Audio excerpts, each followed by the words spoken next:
Sometimes it's called chole, and Chole, sometimes people basically, I mean, the translation is chickpea curry.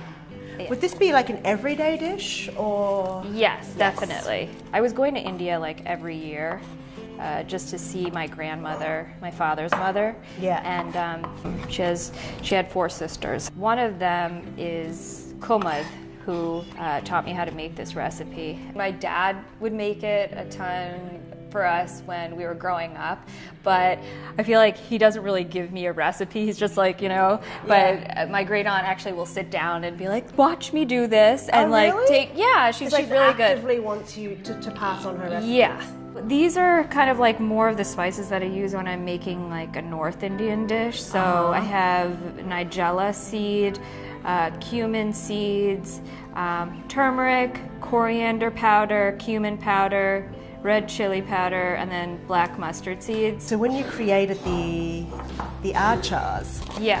is that a family recipe? Indian pickle achar was something I was just like always obsessed with. Right. And both of my grandmothers were into pickling. Each day they would season some of the pickle. So a lot of times it's either fermenting green mangoes or lemons or limes, and then it's seasoned with oil and spices. So it would be continuing to ferment in these ceramic pots, right? And then she would take maybe just like the day's portion and then season it again. Yeah. What is it exactly? It's basically the sap of like a fennel plant.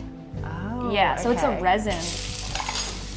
So were all these recipes, were they written down, or were you one of the first to write them down in your family? You know, for me, it was important that I started noting them down so that I can refer to them, right? Yeah. So, you know, my grandmother has since passed away, but I have a collection of recipes I was noting from her every time I would visit. This is like the trifecta, I feel like, in North Indian cooking is like this ginger, garlic, and chili. You do a little bit more.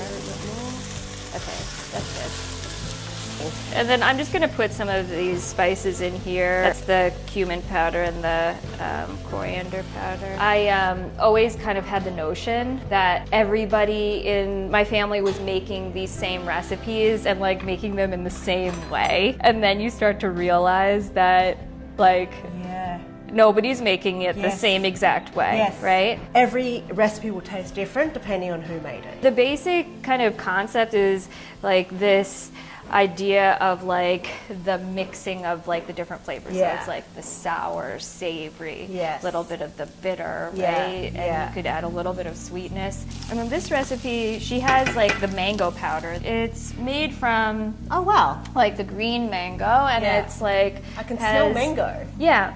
It has kind of like a sweet, but also it adds like a sour component to it. Oh, it's so good. When you're trying to like pass on a recipe, it's like having that weight of thinking like, oh, people are gonna say like, oh, that's not the right way to make it. Or particularly like where you grow up not in the country of where your parents are from originally, you're always like conscious, like, am I being authentic?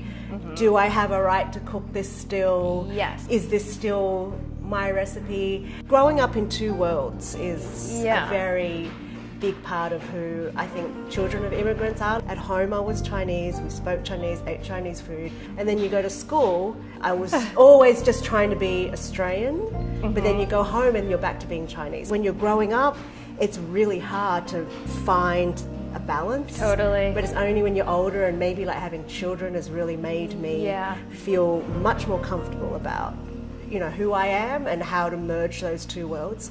And that's usually through food.